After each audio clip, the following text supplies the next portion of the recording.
what was it like working at Marvel? Like you started there and you worked on so many titles over the years. What was it like because you worked on The Punisher, you've worked on X-Men, you've worked on X-Force.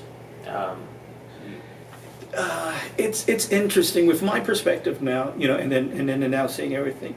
One thing you got to remember, I mean, to put it in context, when I was doing those books, okay, when I got into the X office, and yeah, so I did almost every X book. What I really did there was I was enamored by the original team, Gene, Scott, Bobby, and Hank.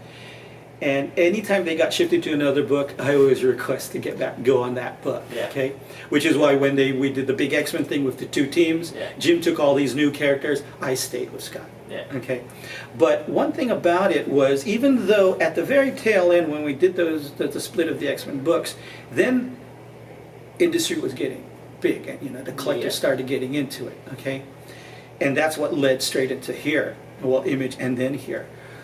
But all that period in between, before that, we were the industry that was just doing okay.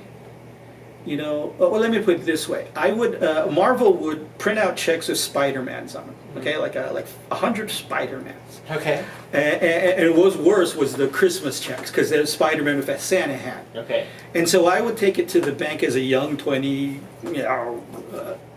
cool kid, or thought so, and I'd go to the prettiest bank teller to cash my nice monthly check, and she would not even blink an eye, not even notice I was even there. Just and that was it. Then you go to now, and I go to that bank with that Spider-Man check, and now the teller wants to introduce me to the manager. The manager wants tickets to San Diego. It's changed so much. It's changed so much. So my point there was that there weren't that many eyes on us back then. Now there's eyes everywhere on every little thing. So back then you can have a situation where Jim and I were on the two big X books, and Bob Harris, the editor, and all three of us, we were in sync in where we wanted to go with the X-Men. Jim and I basically really did all that on our own, with Bob guiding and Bob approving.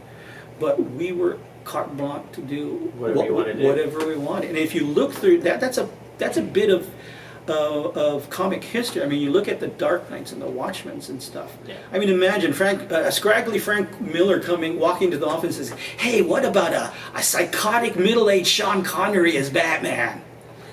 You're not going to get a yes now. Yeah, but see, back then there weren't that many eyes on us, so Frank can't hurt us. Yeah.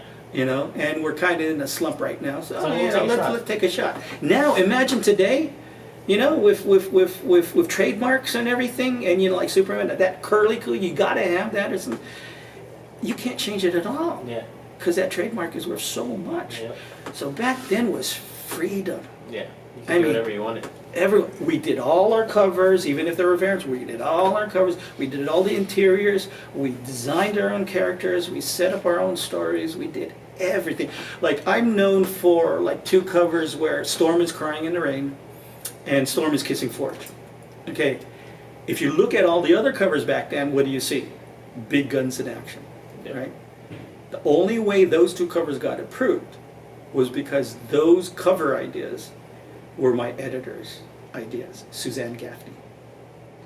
It was her idea. She was the one who brought it back to us that Chris had set up a relationship with Storm and Forge, and so let's revisit that. Yeah. And it turned out she was right. The audience wanted to see that stuff. Yeah.